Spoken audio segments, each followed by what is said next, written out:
কাৰণে মাথাউৰিটো বা অতি উন্নত মানদণ্ডৰ মাথাউৰিটো নিৰ্মাণ কৰক।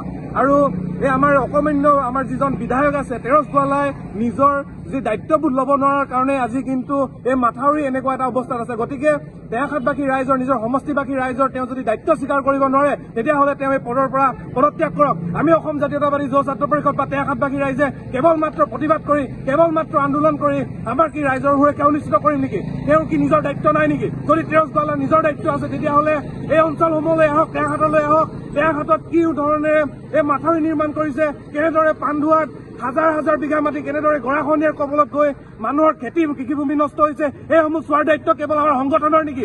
কেৱল আমাৰ যিসমূহ সমষ্টিৰ সাংসদ আছে, সমষ্টিবাসীৰ যি বিধায়ক আছে তেওঁলোকৰ কোনো দায়িত্ব নাই নেকি? গতিকে আমি আমাৰ এই প্ৰতিবাদস্থলীৰ পৰা আমি স্পষ্ট ৰূপত এটা কথা কৈ দিব বিচাৰিছো, যদিহে অনাগত দিনত এই বানপানীৰ অহাৰ আগতেই যদি আমাৰ এই মাথাউৰিটো উন্নতভাৱে নিৰ্মাণ নহয় বা বানখহনীয়াৰ কাৰণে কোনো বিজ্ঞান প্ৰযুক্তিভাৱে যদি তেওঁলোকে কোনো ব্যৱস্থা নলয় তেতিয়াহ'লে কিন্তু আমি আমাৰ টেঙাখাটবাসী ৰাইজত প্ৰায় 50খনতকৈ অধিক গাঁৱৰ বাকী ৰাইজত আমি লগত লৈ আমি ডিব্ৰুগড় আয়ুক্ত কাৰ্যালয় আমি ঘেৰাও কৰিম, নহ'লে টেঙাখাটৰ ৰাজপথ স্তব্ধ কৰি দিবলৈ আমি বাধ্য হ'ম।